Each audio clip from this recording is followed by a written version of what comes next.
आज हम जो डिस्कशन करेंगे ना वो कोई ऐसे रिलेटेड नहीं जो सिलेबस में बाहर है। आज हम सिलेबस के अंदर जाएंगे, हमारा यूनिट 1 जो रियल नंबर के बारे में, चैप्टर 1 रियल नंबर के बारे में आज डिस्कशन करेंगे। समझ में आ रहा है? तो रियल नंबर के बारे में डिस्कशन करने से पहले हमारा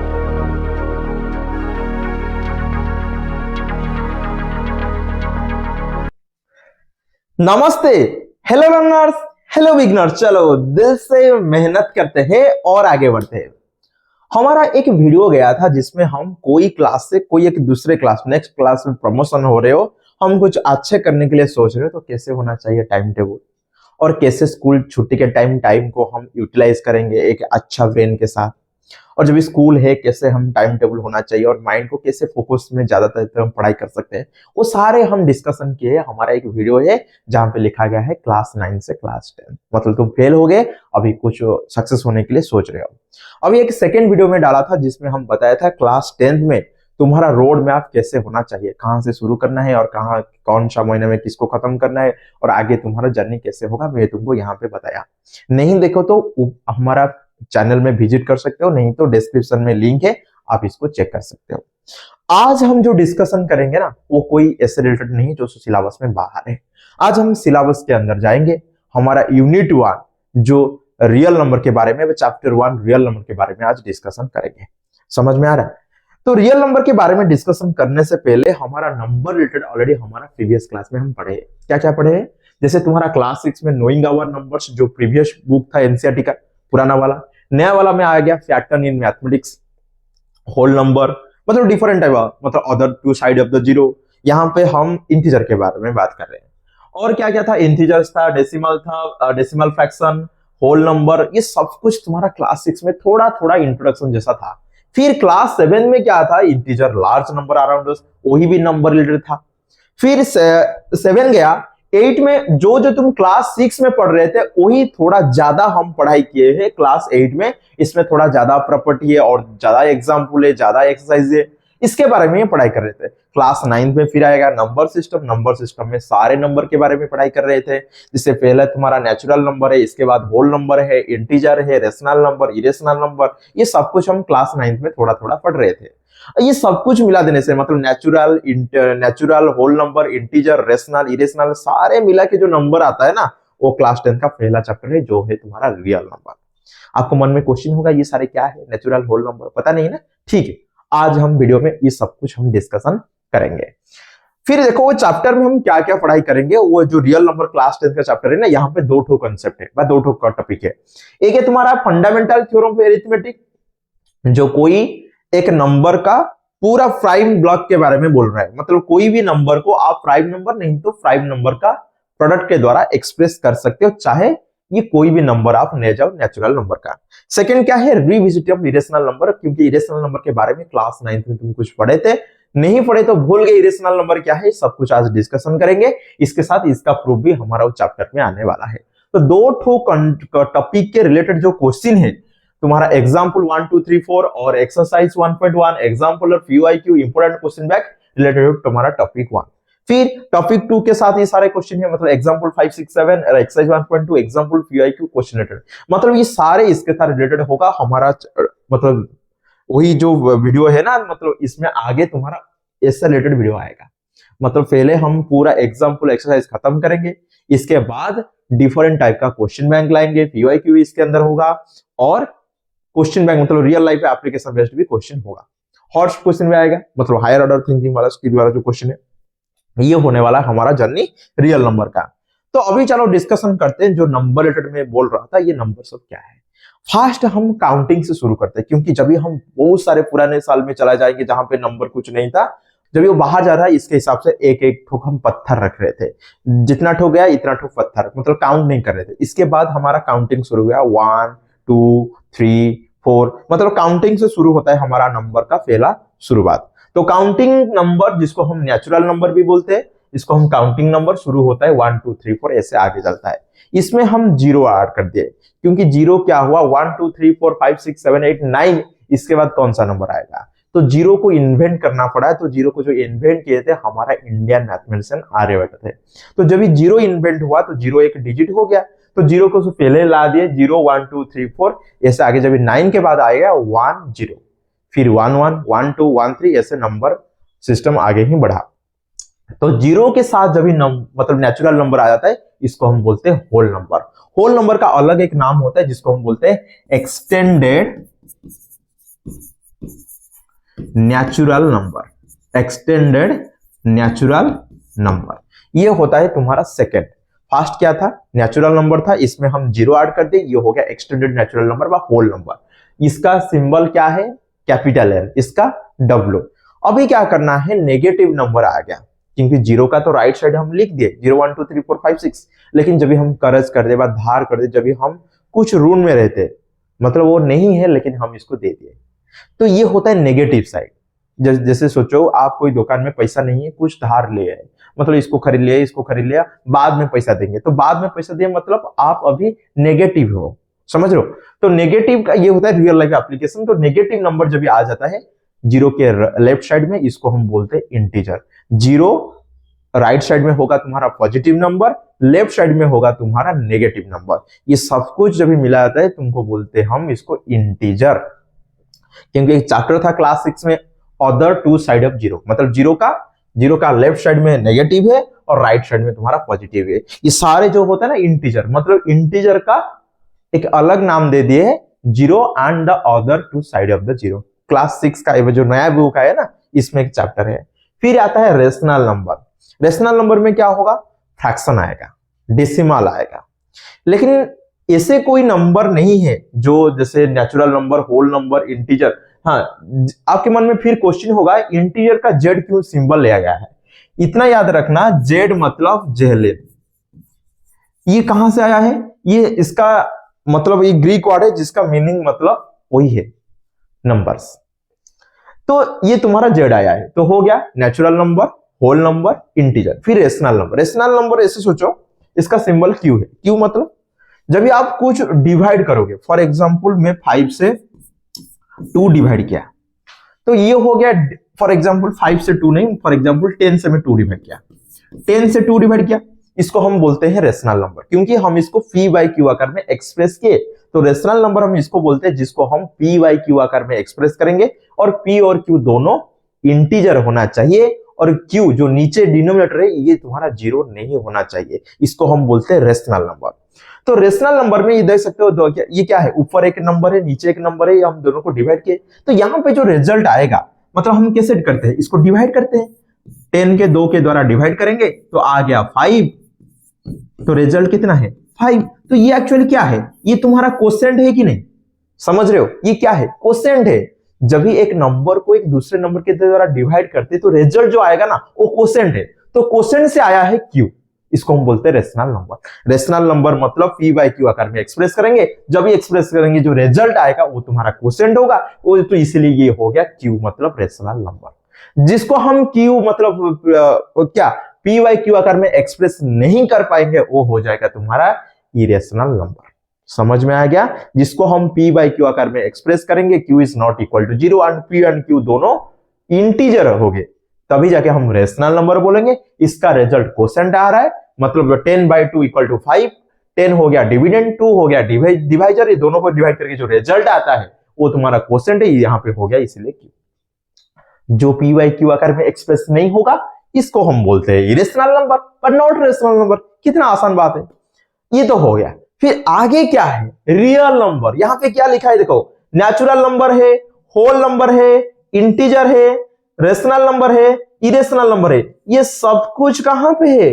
तुम्हारा क्लास 10 का चैप्टर 1 रियल नंबर में है। समझ में आ गया? तो रियल नंबर का कितना बड़ा ब्रांच है, मतलब यहां पे क्या क्या है, सब कुछ है। जो तुम क्लास 6 से क्लास 9 तक पढ़ाई कर रहे थे, जो भी नंबर के बारे में था वो तुम्हारा फर्स्ट चैप्टर रियल नंबर में है। समझ में आ गया? रियल नंबर में हम सारे नंबर के बारे में थोड़ा थोड़ा हम डिस्कशन करेंगे, लेकिन हमारा जो फर्स्ट कंसेप्ट था, फर्स्ट कंसेप्ट क्या था? यहाँ पे जो मैथ बुक में देखोगे, यहाँ पे 2 चीज के बारे में, जो नया बुक तो चेंज हो गया लेकिन यहाँ पे कुछ नहीं मिटा गया है। जैसे ये क्या बोल रहा है, दोनों मतलब foundation based on 2 very important properties of the positive integer. एक होता है यूक्लिडियन डिवीजन एल्गोरिथम, एक होता है फंडामेंटल थ्योरम ऑफ अरिथमेटिक। फिर मन में क्वेश्चन है, ये यूक्लिडियन डिवीजन एल्गोरिथम क्या है? यूक्लिड तो पता चल रहा है कोई एक आदमी का नाम है, डिवीजन तो समझ आ रहा है, डिवीजन मतलब डिवाइड करना है। ये एल्गोरिथम क्या है? अच्छा, एल्गोरिथम, तुम कोई भी कंप्यूटर के बारे में कुछ पढ़े हो, कोई एक प्रॉब्लम को एक स्टेप वाइज मैनर में किया जाता है, मतलब प्रॉब्लम को छोटे छोटे हिस्सा में डिवाइड करके इसको सॉल्व करके टोटल प्रॉब्लम को सॉल्व किया जाता है। तो जो सिस्टमेटिक वे में किया जाता है इसको ही बोलते हैं हम एल्गोरिथम। एक सिस्टमेटिक वे में क्या बोला, defined and order steps to solve a specific problem in well defined manner. समझ में आ गया, ये होता है एल्गोरिथम। फिर लेमा क्या है? लेमा मतलब समझो एक ऐसे चीजें जो ऑलरेडी प्रूव हो गया, इसको हम मतलब यूज करेंगे जब भी हम कोई स्टेटमेंट को प्रूव करेंगे। एक होता है एक्सियम, एक होता है लेमा। लेमा कहां पे यूज होता है? पोस्टुलेट भी होता है। एक्सियम हमारा मैथमेटिक्स का हर एक ब्रांच में यूज होने वाला स्टेटमेंट जो ऑलरेडी प्रूव हो चुका है, इसको कोई प्रूव करने का कोई जरूरत नहीं है। मतलब जो प्रूफ स्टेटमेंट है, जो स्टेटमेंट ऑलरेडी ट्रूथ है, इसको प्रूव करने का कोई जरूरत नहीं है, इसको हम बोलते हैं एक्सियम। और जब वही एक्सियम तुम्हारा ज्योमेट्री रिलेटेड होगा, मतलब ऐसे स्टेटमेंट जो ज्योमेट्री में यूज हो रहा है और ऑलरेडी ट्रूथ स्टेटमेंट है, इसको भी प्रूव करने का कोई जरूरत है, ये होता है तुम्हारा पोस्टुलेट। और यहां पे जो बात होता है ना लेमा, मतलब ये भी एक स्टेटमेंट ऑलरेडी प्रूव है, इसको प्रूव करने का कोई जरूरत नहीं, इसको हम बोलते हैं लेमा। तो थ्योरम क्या है? थ्योरम मतलब एक्सियम होके, पोस्टुलेट होके, नहीं तो लेमा, ये सारे जहां पे हम यूज करके एक स्टेटमेंट को हम प्रूव करेंगे। एक्चुअली स्टेटमेंट तो ट्रूथ है, कोई भी थ्योरम आ रहा है मतलब इतना सोचना ये ऑलरेडी ट्रूथ है, लेकिन हम ट्रूथ को नहीं मानेंगे, हम इसको प्रूव करेंगे ये सही है कि गलत है। सही तो होगा लेकिन हम प्रूव करेंगे एक मतलब वे में। तो यहां पे जब ये प्रूव करेंगे कुछ तो हमको चाहिए कच्चा माल, तो ये कच्चा माल जो होता है ना, मतलब जिसको लेके हम प्रूव करेंगे एक स्टेटमेंट को, ये होता है लेमा, नहीं तो पोस्टुलेट, नहीं तो एक्सियम। ये सारे हम यूज करते हैं जब ये एक स्टेटमेंट को प्रूव करते हैं। जो स्टेटमेंट प्रूव हो रहा है इसको हम बोलते हैं थ्योरम। समझ में आ गया? तो यूक्लिडियन डिवीजन एल्गोरिथम, एल्गोरिथम मतलब पता चल रहा है कोई एक सिस्टमेटिकल वे में कोई प्रॉब्लम को सॉल्व करने का तरीका। यूक्लिडियन डिवीजन मतलब समझो जो डिवीजन का बात होता है, जो एल्गोरिथम में डिवीजन का बात होता है। जैसे मैं फॉर एग्जांपल, तुम क्लास 6-7 में ऐसे पढ़े हो, कोई भाज्य मतलब जिसको हम डिवाइड कर रहे हैं, ऐसे सोचो मैं 13 को 4 से डिवाइड किया, तो 13 हो गया तुम्हारा डिविडेंड। क्या हो गया? 13 हो गया डिविडेंड। तो जब 13 को मैं 4 से डिवाइड किया, 13 को जब भी मैं 4 से डिवाइड किया, 4 3 जा 12, आ गया 1, तो ये हो गया तुम्हारा डिवाइजर। ये क्या है? डिवाइजर। और ये क्या हो गया? तुम्हारा कोसेंट। ये हो गया कोसेंट। और ये क्या हो गया? तुम्हारा रिमाइंडर। और ये तुम्हारा डिविडेंड। समझ में आ गया? इतना ही तो बात है। तो ये क्या बोल रहे हैं, जो डिविडेंड है मतलब 13 क्या है, जब हम 4 से डिवाइड किए तो क्वोशेंट कितना आया? 3, और इसके बाद रिमाइंडर कितना आया? 1। तो अभी सोचो रिमाइंडर कभी डिवाइजर से बड़ा होगा? बड़ा होगा तो फिर हम डिवाइड करेंगे। जब तक वो डिवाइजर से छोटा नहीं हुआ है तुम्हारा रिमाइंडर, तब तक ऐसे प्रोसेस चलते जाएगा। जैसे मैं फॉर एग्जांपल बोल रहा हूं 1572, ठीक है। अभी देखो 7 2 जा 14, 1 1 7। अभी देखो वो 7 से बड़ा है कि नहीं? हाँ, डिवाइड करेंगे, हो गया। देखो 7 2 जा, फिर 14, आ गया 3 32, फिर देखो 7 से बड़ा है, फिर अभी क्या करेंगे? 7 4 जा 28, अभी आ गया 4, अभी देखो 7 से छोटा हो गया कि नहीं? तब तक हम प्रोसेस करेंगे जब तक हमारा रिमाइंडर डिवाइजर से छोटा नहीं हुआ है। तो ये क्या हो गया? डिविडेंड इक्वल टू डिवाइजर, जिसके साथ हम डिवाइड कर रहे हैं। फिर आया क्या? कोसेंट, और ऐड करना है रिमाइंडर। समझ में आ गया? तो जो रिमाइंडर है ना, ये छोटा होगा। किससे छोटा होगा? तुम्हारा डिवाइजर से। डिवाइजर से छोटा होगा, और बड़ा नहीं तो इक्वल हो सकता है तुम्हारा 0 से, क्योंकि जब भी 0 हो जाएगा, जैसे फॉर एग्जांपल 12 से अभी मैं 4 से डिवाइड करूंगा, 4 3 जा 12, आ गया ना 0, तो रिमाइंडर 0 तभी आता है जब वो एक नंबर डिविजिबल हो जाता है। जब ही dividend is divisible by divisor, then the remainder becomes 0। जब ही रिमाइंडर 0 नहीं आ रहा है, मतलब वो dividend is not divisible by the divisor. समझ में आ गया। तो देखो यहां पे और एक एग्जांपल लिए थे 1572, जब भी हम डिवाइजर 7 से डिवाइड किए तो क्वेश्चन कितना आया 2 2 4 और रिमाइंडर कितना आया 4। तो देखो ये ऑलरेडी 4 जो है वो 7 से छोटा है कि नहीं, समझ में आ गया। फिर और एक चेक करो, जब भी हम 12 को 4 के द्वारा डिवाइड किए तो क्वेश्चन कितना आया 3 और रिमाइंडर कितना आया 0, समझ में आ गया। तो रिमाइंडर क्या होना चाहिए, डिवाइजर से छोटा और 0 से बड़ा होना चाहिए, समझ में आ गया। तो ये जो मतलब हम एक प्रॉब्लम को ऐसे स्टेप वाइज लिख रहे हैं, ये जो स्टेप वाइज मैनर में हम ऑर्डर में लिख रहे हैं, इसको ही बोलते हैं हम यूक्लिड्स डिवीजन एल्गोरिथम, समझ में आ गया। यूक्लिड्स डिवीजन एल्गोरिथम क्या है पता चल गया। अरे इसको तुम पढ़े हो ऑलरेडी, भाज्य इक्वल टू भाजक भागफल प्लस भागशेष। बात तो तुम कोई इंग्लिश में क्या बोलता है, dividend equal to divisor into quotient plus remainder. Already तुम प्रीवियस क्लास में पढ़े हो, कुछ नया नहीं है। लेकिन क्या किया सीबीएसई ने व एनसीईआरटी ने क्या किया, इसको हटा दिया सिलेबस में। थोड़ा जानना है, मैं बता दिया यूक्लिड डिवीजन एल्गोरिथम क्या था, लेकिन वो सिलेबस में नहीं है। तो सिलेबस में क्या है एक्चुअली, सिलेबस में जो है ना तुम्हारा fundamental theorem of arithmetic, theorem 1.1। ये क्या है, आपके मन में जो क्वेश्चन हुआ ये क्या है। देखो मैं तुमको बोल रहा हूं, आप हमारा पॉजिटिव नंबर के बारे में बोलेंगे, क्योंकि पॉजिटिव नंबर के ये दो प्रॉपर्टी है, एक होता है यूक्लिड डिवीजन एल्गोरिथम, एक होता है फंडामेंटल थ्योरम ऑफ अरिथमेटिक। तो जो पॉजिटिव इंटीजर के बारे में हम शुरू करेंगे कहां से, 1 2 3 4 ऐसे तो शुरू करेंगे ना। फिर पॉजिटिव मतलब ऐसे नहीं सोचो जो 0 भी पॉजिटिव इंटीजर होगा। देखो एक्चुअली जो पॉजिटिव इंटीजर है ना, यहां पे मैं तुमको कुछ बताता हूं, पॉजिटिव इंटीजर नेगेटिव इंटीजर ये सब कुछ। देखो इंटीजर मतलब पता चल गया, इंटीजर क्या है, इंटीजर हो गया तुम्हारा all negative numbers, all negative numbers, फिर 0 ऑल पॉजिटिव नंबर्स। आपको मतलब जेड, इसको क्या बोलते हैं जेड, मतलब पॉजिटिव इंटीजर बोला जाएगा। पॉजिटिव इंटीजर मतलब शुरू कहां से होगा 1 2 3 4 ऐसे। इसको हम नेचुरल नंबर भी बोल सकते हैं, समझ में आ गया। नेचुरल नंबर बोल सकते हैं किसको, पॉजिटिव इंटीजर को। फिर आएगा नॉन पॉजिटिव इंटीजर, ये आपको ध्यान देना चाहिए। नॉन पॉजिटिव इंटीजर क्या है, नॉन पॉजिटिव इंटीजर मतलब जो पॉजिटिव नहीं है, मतलब ये नेगेटिव को हटा देने से जो आएगा वो क्या होगा 0 1 2 3 4 ये सारे, इसको हम बोल सकते हैं होल नंबर, समझ में आ गया। इसको हम होल नंबर भी बोल सकते हैं। फिर आएगा negative number, negative integer. Negative integer मतलब -1 -2 -3 -4 ऐसे आगे जाएगा। लेकिन जब नॉन नेगेटिव का बात बोलूंगा, नॉन नेगेटिव, ये आपको ध्यान में रखना चाहिए। नॉन नेगेटिव इंटीजर मतलब 0 1, रुको नॉन पॉजिटिव मतलब ये तो पॉजिटिव हो गया, नहीं ये गलत हो गया।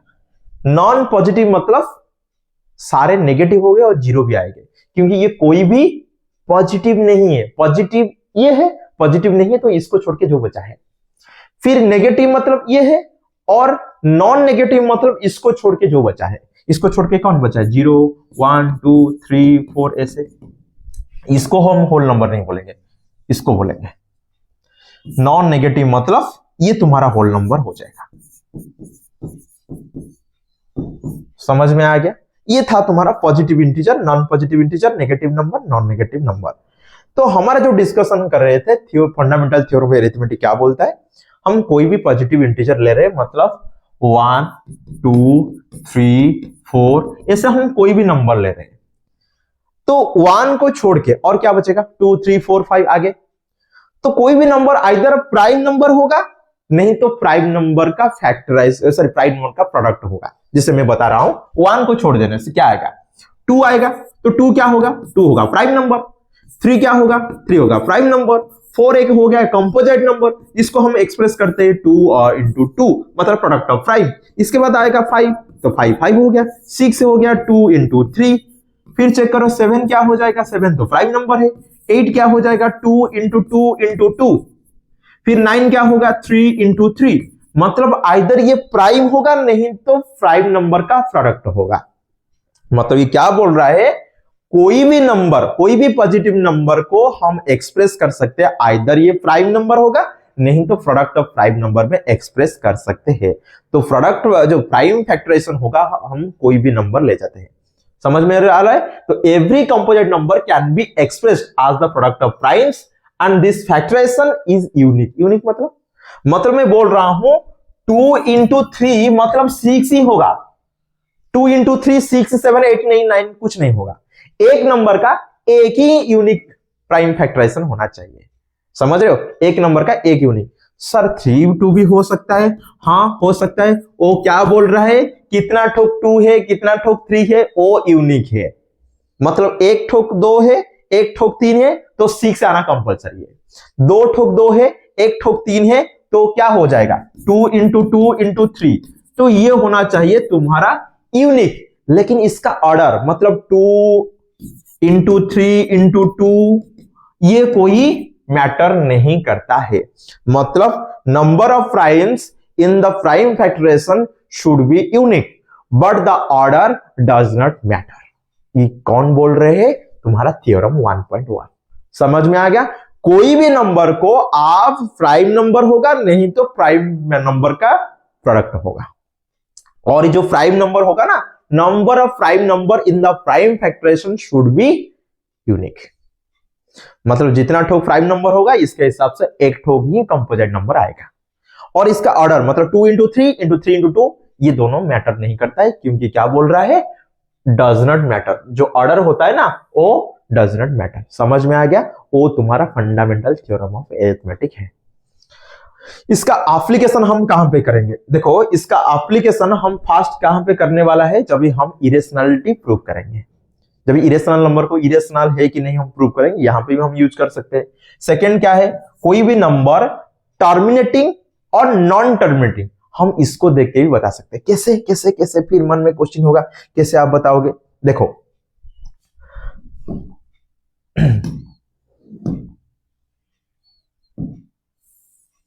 देखो फॉर एग्जाम्पल आपके नीचे एक क्वेश्चन है, फॉर एग्जाम्पल 5/2, 5/2 तो ये क्या हो जाएगा 2.5।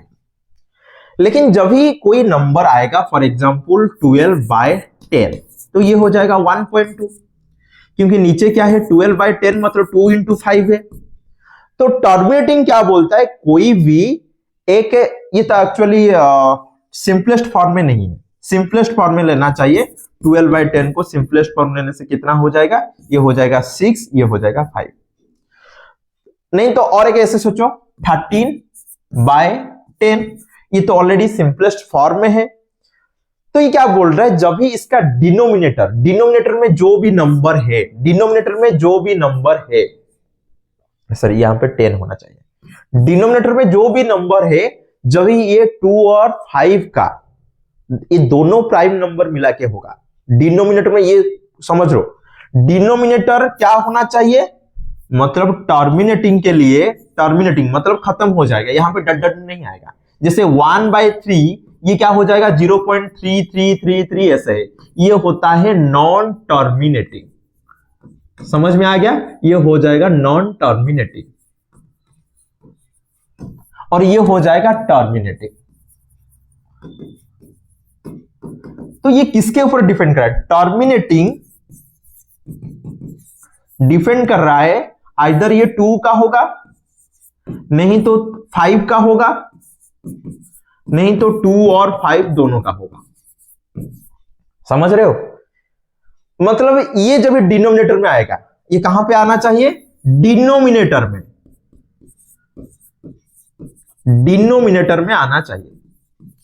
और जब ही ये अलग कोई आ जाएगा, मतलब 2 5 नहीं है, फॉर एग्जांपल यहां पे देखो 2 5 है क्या, नहीं है, तो ये हो जाएगा नॉन टर्मिनेटिंग।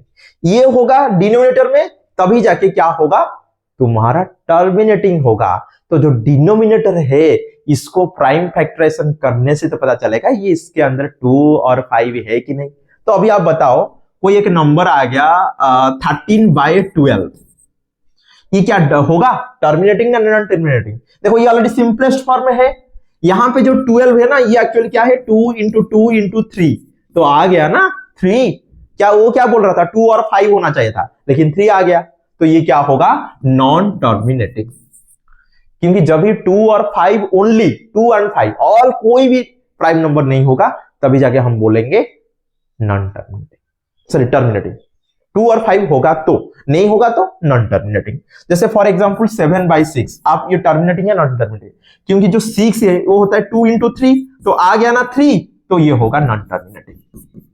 समझ में आ गया। और अलग एक एग्जांपल लेता हूं। फॉर एग्जांपल आपके पास ऐसे एक नंबर है, सोचो 150/30, तो मन में क्वेश्चन होगा, सर 30 को यदि हम प्राइम फैक्टराइजेशन करेंगे तो क्या आएगा, 2 इंटू 3 इंटू 5, इसमें तो 3 है, तो ये क्या होगा, नॉन टर्मिनेटिंग होगा। नहीं नहीं नहीं नहीं, क्योंकि ये सिंपलेस्ट फॉर्म में नहीं है, सिंपलेस्ट फॉर्म में पहले कन्वर्ट करना चाहिए। तो 3 से कैंसिल करने से कितना आएगा, 50, फिर 3 से कैंसिल करने से क्या आएगा, हो गया, तो 0 0 कैंसिल हो गया, 5, तो 5 मतलब आ गया ना टर्मिनेटिंग।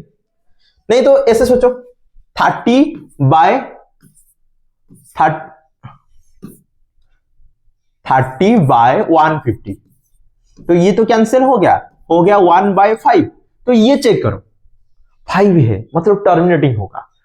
तो फास्ट कोई भी एक फ्रैक्शन ले जाओ तो इसको पहले सिंपलेस्ट फॉर्म में कन्वर्ट करो, इसके बाद इसका डिनोमिनेटर को चेक करो, इसमें 2 5 और 2 5 है क्या, इसके छोड़ के और कोई भी प्राइम नंबर आ जाएगा तो इसको आप बोल देना नॉन टर्मिनेटिंग। समझ में आ गया। तो क्या है इसका स्टेप, कन्वर्ट, मतलब चेक करना है, चेक टर्मिनेटिंग, नहीं तो non terminating.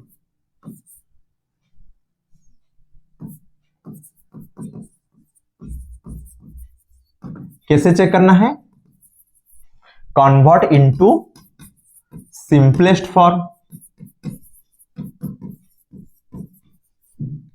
Check, then factorize its denominator, factorize denominator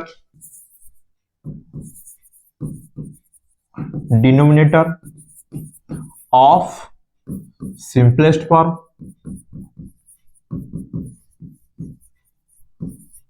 simplest form fraction का डिनोमिनेटर को फैक्टराइजेशन करना है। चेक डिनोमिनेटर 2 का फॉर्म में है, नहीं तो 5 का फॉर्म में है, नहीं तो 2 to the power 5 और 2 to the power m, नहीं तो 5 to the power n, मतलब 2 और 5 होगा, ये दोनों होगा, तो बोल देना ये तुम्हारा टर्मिनेटिंग है। समझ में आ गया। और जब भी 2 है, अलग कोई प्राइम नंबर आ जाएगा, मतलब if prime factorization of denominator containing any other prime other than 2 और 5, देन ये हो जाएगा नॉन टर्मिनेटिंग। लेकिन वो सिलेबस में नहीं है, मैं तुमको बता रहा हूं ये कहां पे यूज हो रहा है, तुम्हारा प्राइम फैक्टराइजेशन व तुम्हारा फंडामेंटल थ्योरम ऑफ अरिथमेटिक। समझ में आ गया, ये समझ में आ गया। फास्ट कहां पे यूज हो रहा है, इरेशनलिटी जब हम प्रूव करेंगे तभी पता चलेगा। नॉन टर्मिनेटिंग में यूज हो रहा है। इसके बाद एचसीएफ एलसीएम ये अप्लाई हुआ, ये वहां जो सबसे ज्यादा अप्लाई होने वाला है, एचसीएफ और एलसीएम। तो हो गया कहां पे यूज हो रहा है, जहां पे प्राइम फैक्टराइजेशन होगा यहां पे तुम्हारा यूटिलाइज होगा थ्योरम 1.1। समझ में आ गया। अभी चलो देखते हैं आगे क्या है। देखो तो एक कंक्लूजन पता चल गया, कोई भी एक नंबर एक से बड़ा है तो आइदर ये प्राइम होगा, नहीं तो प्राइम नंबर को जो प्रोडक्ट करके जो मिलता है वही होगा। मतलब प्राइम नहीं तो प्राइम नंबर के द्वारा कोई एक बड़ा नंबर, जैसे 2 होगा नहीं तो 2 इंटू 3 होगा, मतलब 5 होगा नहीं तो 2 इंटू 5, मतलब आइदर प्राइम नहीं तो प्राइम का प्रोडक्ट। समझ में आ गया? तो ये क्या बोल रहा है, आप जहां पे जाओ कुछ बिल्डिंग वगैरह देखो, आप ब्रिक देखोगे नहीं तो ब्रिक के द्वारा वॉल, वॉल के द्वारा बिल्डिंग। तो ब्लॉक कौन हो गया? तो ये बोल रहा है every integer greater than 1 is either prime number and can be uniquely expressed as the product of prime. हो गया प्राइम नंबर नहीं तो प्रोडक्ट ऑफ प्राइम। फिर इसलिए बुलाता है प्राइम को, क्या बुलाता है? Building blocks. जैसे बिल्डिंग का ब्लॉक ब्लॉक होता है तुम्हारा ब्रिक्स, तो यहां पे जो बिल्डिंग है नंबर का, इसका prime block by building block कौन है? तुम्हारा प्राइम नंबर है। समझ में आ गया? ये तो हो गया फंडामेंटल थ्योरम ऑफ अरिथमेटिक।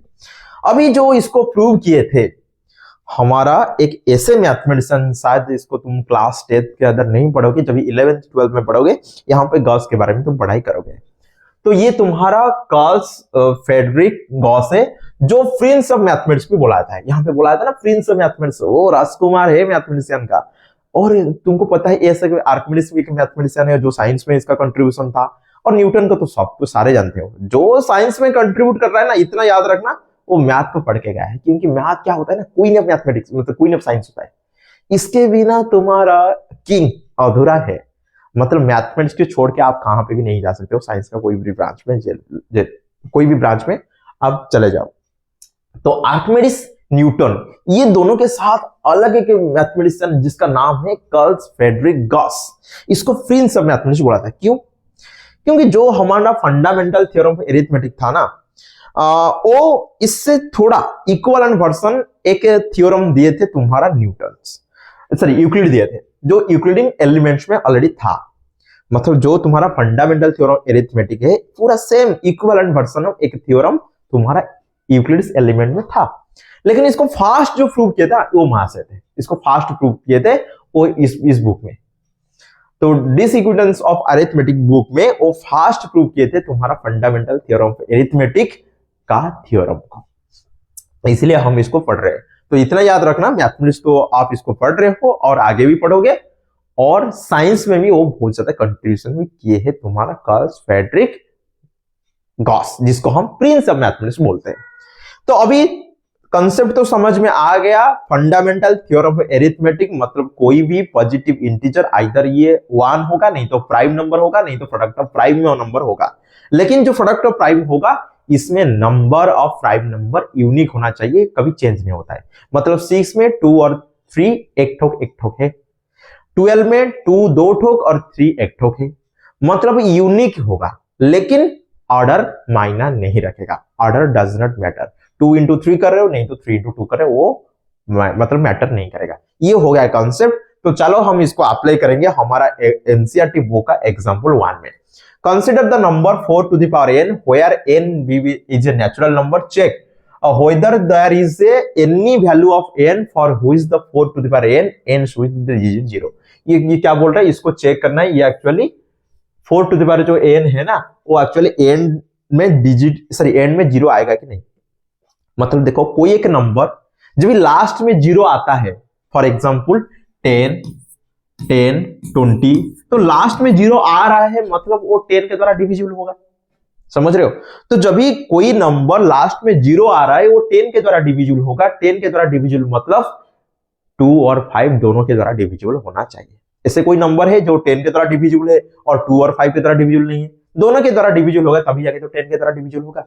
जैसे फॉर एग्जांपल मैं बोलूंगा 500 2 के द्वारा डिविजिबल होगा और 5 के द्वारा भी डिविजिबल होगा, इसलिए तो 10 के द्वारा डिविजिबल है। क्योंकि 10 क्या होता है, जब 10 होता है 2 इंटू 5, जब ये दोनों के द्वारा डिविजिबल होगा तभी जाके तो 10 के द्वारा डिविजिबल होगा। समझ में आ गया? तो हमको चेक करना है जो 4 टू द पावर n, जब ये वो n में 0 आ रहा है, मतलब 4 टू द पावर n 2 और 5 के द्वारा डिविजिबल होना चाहिए। लेकिन चेक करो 4 टू द पावर n मतलब 2 into 2 to the power n, यहां पे तो 2 है 5 नहीं है ना। जब ये 5 नहीं है तो 5 की तरह डिविजिबल कैसे होगा? जब ये 5 की तरह डिविजिबल नहीं होगा तो ये 10 के द्वारा डिविजिबल कैसे होगा? जब ये नंबर 10 के द्वारा डिविजिबल नहीं होगा तो एंड में 0 कैसे आएगा? समझ में आ गया? तो ये एंड में 0 नहीं आने वाला है इसका आंसर। क्यों नहीं आने वाला है? क्योंकि prime factorization of 4 to the power n containing only the prime number 2 does not contain 5। तो जब भी वो 5 कंटेन नहीं कर रहा है प्राइम फैक्टराइजेशन में, मतलब वो 5 के द्वारा डिविजिबल नहीं होगा। इसके मतलब 10 के द्वारा डिविजिबल नहीं होगा, इसका मतलब वो लास्ट में 0 नहीं आएगा। समझ में आ गया? तो चलो इसको स्टेप वाइज आंसर अभी लिखते हैं। Answer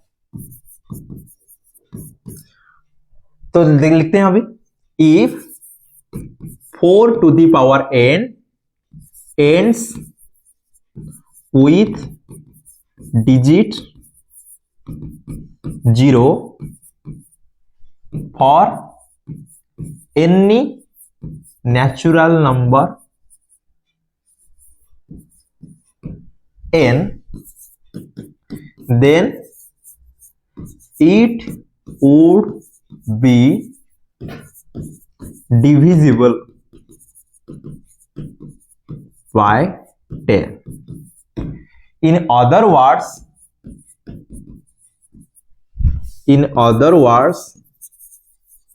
it is also divisible by 2 and 5 because 10 equal to 2 into 5। तो जो कोई भी नंबर 2 और 5 के द्वारा डिविजिबल होगा तभी जाके वो 10 के द्वारा डिविजिबल हो सकता है। फिर बट नहीं, ये हो गया first point.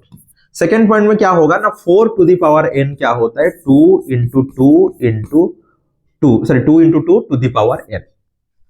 So in prime factorization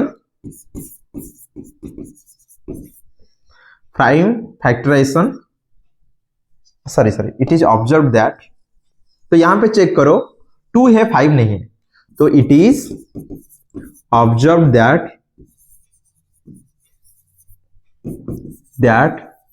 5 is not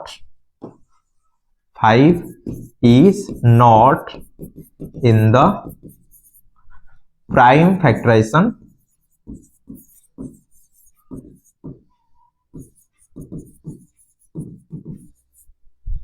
of 4 to the power n।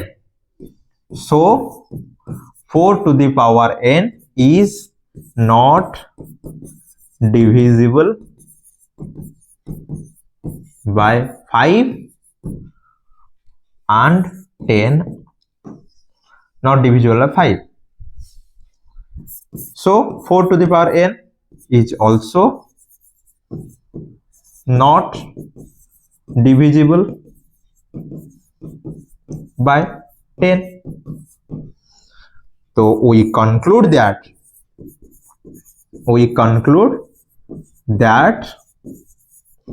4 to the power n can never end with digit 0 for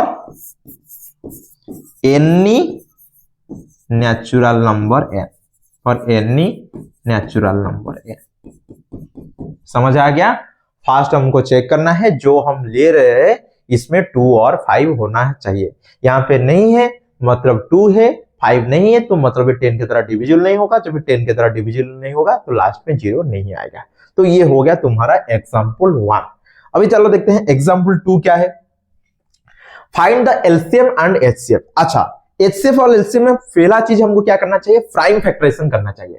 क्या करना चाहिए? Prime factorization. क्या बोल रहा है? Find the LCM and HCF of 6 and 20 by prime factorization method. तो चलो prime factorization method में 6 का प्राइम फैक्टराइजेशन करते हैं। 6 क्या होगा? 2 3, तो ये हो गया 6, दैट इंप्लाइज 6 हो गया 2 into 3। फिर क्या है? 20 को जब हम 2 से डिवाइड करेंगे ये आएगा 10, फिर 2 से डिवाइड करने से 5, तो 20 हो गया 2 into 2 इंटू 5। अब इसको ऐसे लिख सकते हैं 2 to the power 1, 3 to the power 1। इसको कैसे लिखेंगे 2 to the power 2 into 5 to the power 1। तो ये हो गया प्राइम फैक्टराइजेशन। अभी इसको एचसीएफ और एलसीएम कैसे निकालना है, तो ध्यान रखना जब ही एचसीएफ का बारी आता है, क्या क्या कॉमन है, कॉमन प्राइम। देखो यहां पे कॉमन 2 है, मतलब दोनों की जगह 2 है, तो कॉमन प्राइम का लोएस्ट पावर, कॉमन प्राइम कौन है 2 है, यहां पे 2 टू द पावर 1 है, 2 to the power 2, lowest power लेना है तो 2 टू द पावर 1 होगा। तो एचसीएफ कितना आ गया 2। फिर एलसीएम मतलब वेराइटी प्राइम नंबर क्या है, वेराइटी मतलब 2 है, 3 है और 5 है। ये तीनों का लार्जेस्ट पावर चेक करना है कहां पे, और इसको डालना है। लार्जेस्ट मतलब 2 to the power 1, 2 to the power 2, largest कौन है 2। 3 टू द पावर 1, यहां पे 3 टू द पावर नहीं है, तो 3 to the power largest power कितना होगा 1। 5 का लार्जेस्ट पावर कितना होगा 1। तो ये हो गया आंसर, कितना आ गया 4 इंटू 15 दैट इज 60। तो ये हो गया तुम्हारा एलसीएम। एचसीएफ मतलब कॉमन का लोएस्ट पावर, एलसीएम मतलब वेराइटी ऑफ प्राइम नंबर का लार्जेस्ट पावर लेके इसको मल्टीप्लाई करना। समझ में आ गया, ये होता है एचसीएफ और एलसीएम। फिर ये क्या बोल रहा है, वेरीफाई करना है product of 2 prime number HCF into LCM हो रहा है कि नहीं। चलो चेक करते हैं। अभी क्या करना है, प्रोडक्ट ऑफ 2 नंबर कितना होगा, एक था 6, एक था 20, हाँ हो गया 120। फिर एचसीएफ इंटू एलसीएम लेते हैं, क्या हो रहा है एचसीएफ 2 है और एलसीएम 60 है, ये भी हो गया 120, दोनों इक्वल हो गया कि नहीं। तो अभी हम लिख सकते हैं hence product of 2 number equal to HCF into LCF, verify. समझ में आ गया, वेरीफाई हो गया क्योंकि दोनों इक्वल है। तो ये था तुम्हारा एग्जाम्पल 2। एग्जाम्पल 3 के पास चलते हैं।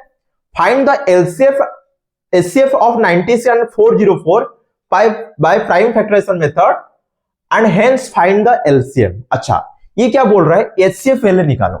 एचसीएफ कैसे निकालेंगे, पहले हम प्राइम फैक्टराइजेशन करेंगे। 96 क्या होगा, 2 से करने से 48, फिर 2 से करने से 24, फिर 2 से करने से 12, फिर 2 से करने से 6, फिर 2 से करने से 3। तो कितना ठोका गया 2 5। तो 96 हो गया 2 into 2 into 2 into 2 into 2 into 3, that is 2 to the power 5 into 3। समझ में आ गया, 2 टू द पावर 5 इंटू 3। फिर आएगा 404। 404 को करेंगे तो 2 से कैंसिल करने से 202, फिर 2 से कैंसिल करने से 101। तो 404 आ गया 2 into 2 into 101, that is 2 to the power 2 into 101। तो देखो अभी हम क्या करेंगे, एचसीएफ निकालेंगे। एचसीएफ क्या होगा, तो एचसीएफ चेक करो, भेरा मतलब कॉमन क्या है, कॉमन मतलब यहां पे भी चेक करो। कॉमन प्राइम नंबर कौन है 2 है, तो इसका लोएस्ट पावर कितना है, लोएस्ट पावर मतलब 2 है, तो आ गया एचसीएफ 4। तो ये क्या बोल रहा है, पहले एचसीएफ निकालना है प्राइम फैक्टराइजेशन मेथड के द्वारा, फिर इसके बाद एलसीएम निकालना है। तो यहां पे भी आप एलसीएम निकाल सकते हो। मैं आपको 2 वे बताऊंगा। ओए 1, इसमें आपको क्या करना है, डायरेक्ट एलसीएम लिख देना है। वेराइटी मतलब 2 और 101 है, और कुछ भी सॉरी 2 3 चेक करो, वेराइटी कौन है 2 3 101 है, और क्या है 2 3 101 है। तो सबका लार्जेस्ट पावर लेना है। एलसीएम में क्या बोल रहा है, वेराइटी का लार्जेस्ट पावर, 2 का लार्जेस्ट पावर कितना है 5 है, 3 का लार्जेस्ट पावर 1 है, और 101 का लार्जेस्ट पावर भी 1 है। तो ये देखो क्या हो जाएगा 32 इंटू 3 इंटू 101, तो ये हो जाएगा 96 इंटू 101, दैट इज 9696 होगा। तो ये आ गया एलसीएम। नहीं तो अलग एक वे में कैसे, हम अभी तो हम यहाँ पे कुछ प्रूव किए थे ना, वेरीफाई किए थे, product of two number equal to HCF into LCM, वही इसको अप्लाई कर देते हैं। We know that product of two number equal to HCF into LCM. तो दो नंबर कौन है, एक है तुम्हारा 96, एक कौन है 96 और एक तुम्हारा 404 है, और एचसीएफ आ गया 4। एचसीएफ तो पहले निकालना चाहिए, एचसीएफ यहां पे पुट कर देते और इनटू एलसीएम। तो एलसीएम हो जाएगा 96 इंटू 404 डिवाइड बाय 4। तो 4 से कैंसिल करने से 101, तो हो गया 96 इंटू 101, दैट इज 96। ये दोनों वे में आप कर सकते हो। हमको एलसीएम चाहिए और एचसीएफ चाहिए। एचसीएफ प्राइम फैक्टर निकाल दो, इधर ये वे में आप कर सकते हो, नहीं तो इस वे में भी कर सकते हो। समझ में आ गया? ये तुम्हारा अल्टरनेटिव मेथड है। हो गया? तो ये था तुम्हारा एग्जांपल 3। चलो अभी देखते हैं next example 4। Find the LCF and LCM of 672 120। यहां पे 3 ठोक नंबर आ गया। फिर ये क्या बोल रहा है, using the prime factorization method.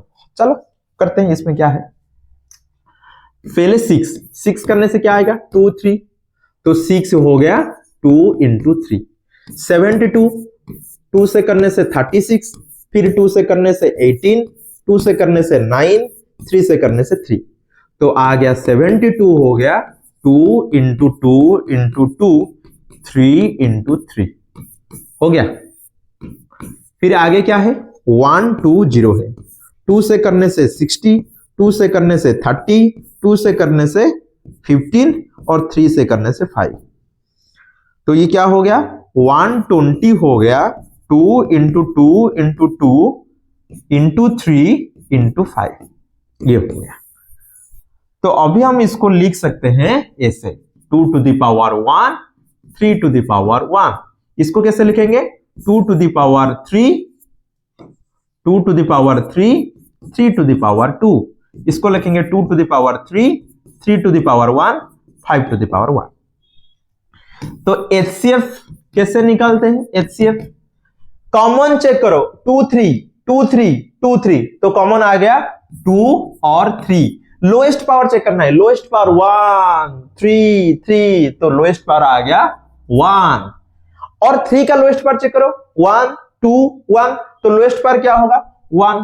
तो एचसीएफ कितना आ गया 2 इंटू 3, दैट इज 6। एलसीएम क्या होगा, वेराइटी देखो 2 3 2 3 2 3 5, तो वेराइटी हो गया 2 3 5। इसका लार्जेस्ट पावर मतलब 2 का लार्जेस्ट पावर चेक करो 1 3 3, तो लार्जेस्ट आ गया 3।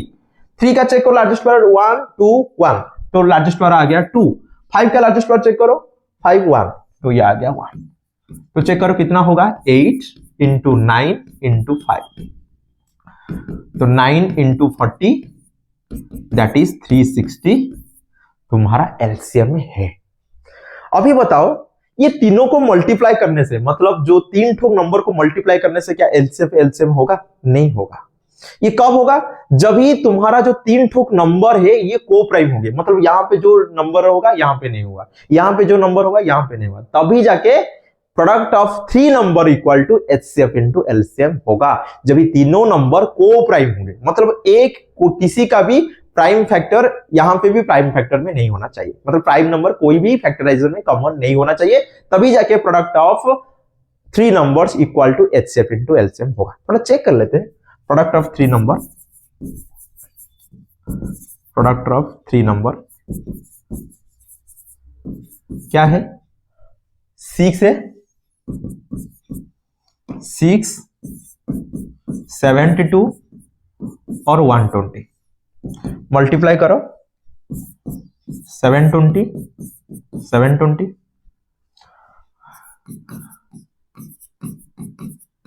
4, फिर 7 2 जा 14 150, तो ये हो गया 5184। फिर एचसीएफ इंटू एलसीएम चेक करो कितना हो रहा है, 6 इंटू 3 ये कितना होगा 2160। क्या दोनों इक्वल है? नहीं है। तो इतना याद रखना, जब भी ये दोनों इक्वल तभी हो गए जब भी ये जो नंबर हो ना 672 120, इसमें जो तीन ठोक नंबर है इसमें कोई भी प्राइम नंबर कॉमन नहीं होना चाहिए। ये तीनों को प्राइम होना चाहिए। किसी का प्राइम फैक्टराइजेशन है और किसी का प्राइम फैक्टराइजेशन है, कुछ भी लेना देना नहीं होगा। मतलब ये तीनों का एचसीएफ जब भी 1 होगा तभी जाके तुम्हारा तीनों को मल्टीप्लाई करने से एचसीएफ इंटू एलसीएम के साथ इक्वल होगा। समझ में आ गया? ये था तुम्हारा आज का क्लास, जिसमें हम पूरा इंट्रोडक्शन किए हैं, रियल नंबर क्या है, और जो फास्ट टॉपिक है फंडामेंटल थ्योरम ऑफ एरिथमेटिक, जिसको जो हमको बताता है 1 को छोड़ के जो जितने भी पॉजिटिव इंटीजर्स आ रहे हैं सबको हम प्राइम नंबर नहीं तो प्रोडक्ट ऑफ प्राइम नंबर में एक्सप्रेस कर सकते हैं, और सार सबका जो एक्सप्रेशन है यूनिक होना चाहिए और इसका ऑर्डर मैटर नहीं करता है। और इसको अप्लाई करके हमारा कैसे टर्मिनेटिंग है कैसे नॉन टर्मिनेटिंग है वो भी बताया। और एग्जाम्पल 1 2 3 4 में एक 4 टू द पावर n क्या नेवर बी एंड विद 0, इसको प्रूव करना चाहता है। ऐसे 6 टू द पावर n आ सकता है, 12 टू द पावर n आ सकता है, इसको आप प्रूव कर सकते हो। यहाँ पे ओनली चेक करना है जो नंबर दिया गया है इसका प्राइम फैक्टराइजेशन है 2 और 5 दोनों है क्या, दोनों है, मतलब एंड विद डिजिट 0 होगा, नहीं तो लास्ट में 0 नहीं आएगा। इसके साथ हम एचसीएफ और एलसीएम में हम प्राइम फैक्टराइजेशन मेथड को अप्लाई किए। प्राइम फैक्टराइजेशन मतलब हम पॉजिटिव इंटीजर का प्राइम फैक्टराइजेशन कर रहे हैं, जो फंडामेंटल थ्योरम ऑफ अरिथमेटिक का एप्लीकेशन है। समझ में आ गया? अभी वही कंसेप्ट को और ज्यादा हम अप्लाई करेंगे हमारा नेक्स्ट क्लास में एक्सरसाइज 1.1 में। तो आज यहां से क्लास को खत्म करते हैं, मिलते हैं हमारा अगले क्लास में। धन्यवाद, नमस्ते।